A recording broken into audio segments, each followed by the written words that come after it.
இந்த தீபாவளி தேசில கங்குவா படமும் வேட்டையும் படமும் மோதிக்கிறதா பயங்கரமான ஒரு கிளாஸ் போச்சு சோசியல் மீடியாவில். கங்குவா படம் தான் பெட்டரா இருக்கும், ஏன்னா ஹிஸ்டாரிக்கல் மூவி, சூரிய ரொம்ப கஷ்டப்பட்டு நடிச்சிருக்காரு, கண்டிப்பா அந்த படம் தான் ஓடும் சொல்லிட்டு ஒரு தரப்பும்.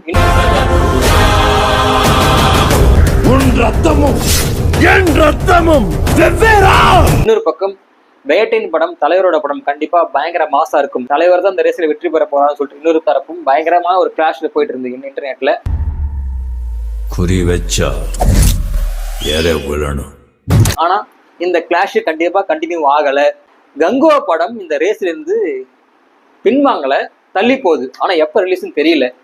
ஆனா ரெண்டு படமும் ஒன்னா ரிலீஸ் ஆகிறதுக்கான வாய்ப்பு கம்மி, ஏன்னா ரிலீஸ் ஆனா கண்டிப்பா கலெக்ஷன் பாதிக்கும். அதனால ஒருவேளை தள்ளி போக வாய்ப்பு இருக்கு. மற்றபடி எந்த பேக் ஃபயரும் இல்லை.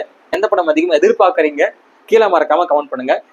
இது மாதிரியான வீடியோக்கள்லாம் தொடர்ந்து பார்க்கணும்னா நம்ம சேனலை மறக்காம